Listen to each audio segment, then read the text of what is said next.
Good morning. Welcome to Brunch with Brian, your daily live stream dealing with home investing.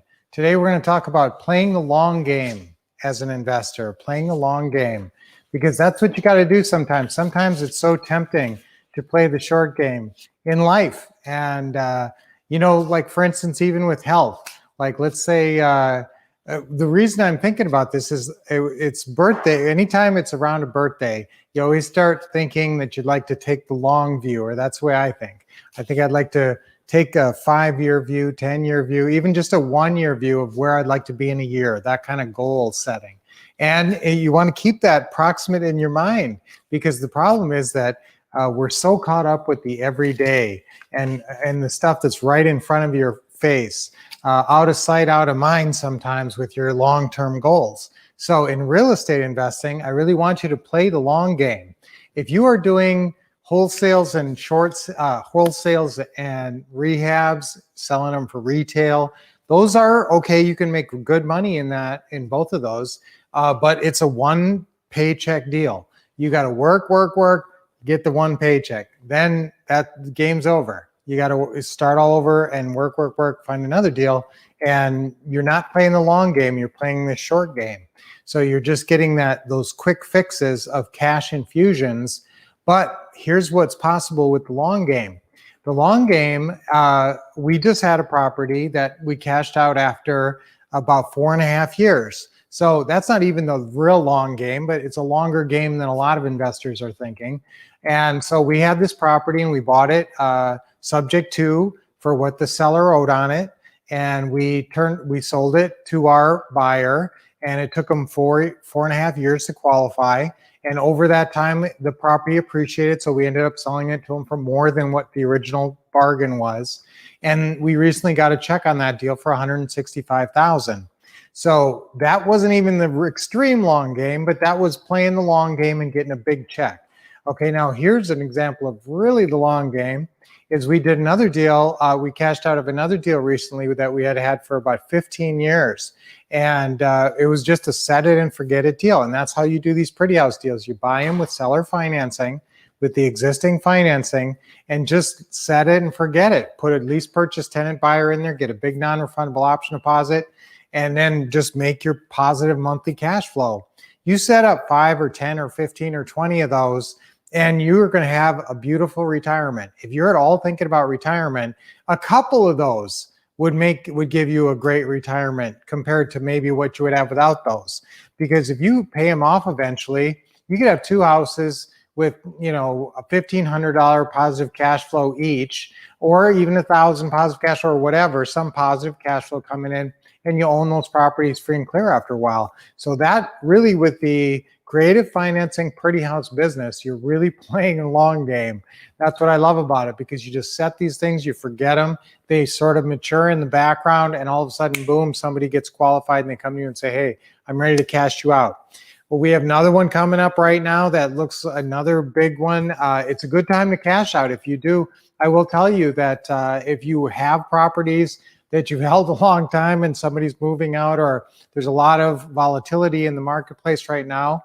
And so if you are having trouble with a property, it wouldn't be the worst time to sell for cash right now, because there's not a ton of properties on the market, a lot of hesitancy in the seller market.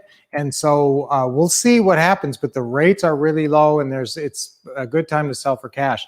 Now, that goes against playing the long game, but now this is a good time to buy and play the long game. So buy now, try to get a 10-year term, 20-year term, buy them subject to, buy them and just say, I'll keep paying on the mortgage till it's paid off. That's how you approach these sellers. So I want you thinking the long game, because there's some birthdays actually today. Robert E. Lee, and this is going to coordinate, tie in. Robert E. Lee, he lived to 63. Now there's a person that's interesting in battle. How much of the long game? I mean, you've got to. How often do they say you can lose the battle but win the war, or win the battle? Yeah, I won the battle but lost the war.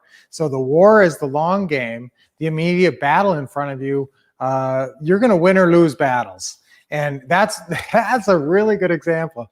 On a daily basis, you're going to win or lose. You're going to win and lose battles. That's the way life is. But you keep on battling and you're going to win enough battles to win the war. So that's the long term. Robert E. Lee. Edgar Allan Poe. Now, he wrote some brilliant, incredible, brilliant stories, and he had an incredible imagination. He was a brilliant writer, but he only lived to 40. So imagine if he'd lived to 80, how many more great stories. So he was definitely playing the short game.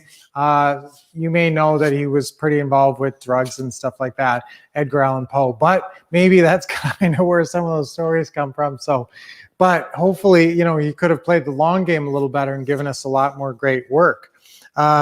Janis Joplin, she was born on this day. Today, she would have been 77 today. Can you imagine if Janis Joplin never died? And she was a great singer. She only made it to 27. There's a lot of examples like that, like Jimi Hendrix and Jim Morrison. They'd still be around 80 now if they were alive, but they could still be alive, but they were playing the short game. So I want you guys playing the long game, thinking of the long game. And the last one I'm going to say here is Dolly Parton's birthday today. Who doesn't love Dolly? Dolly is so great. She's 74 today. Now there's a woman who played the long game. She really was so smart about, she's not just this great singer. I mean, she's a great businesswoman. We've been to Dollywood a couple of times. It's really a fun, great place. And, you know, there she was playing the long game. She saw a failing amusement park, came in, rebranded it Dollywood, and now it's a huge attraction and a huge hit. And so play the long game in your real estate investing by basically doing creative financing deals. These that we love and that we teach the most. We are the creative financing couple. And so if you guys need more training on creative financing or the new virtual, because we have a new system called Deals at a Distance, all about virtual buying and selling. That's a new twist on the market that you could be taking advantage of, where you can buy houses hundreds of miles or thousands of miles or all the way across the country from you virtually. And so if you guys need any more training on any of that stuff, just call 888-RICH-NOW. You know that's our number, 888-RICH-NOW. Get a hold of us at The Wolf Couple, realestatewinners.com. So hopefully we talk to you soon. And now later today, we're going to have Teaching Tuesdays. So don't miss that. That's at 7 p.m.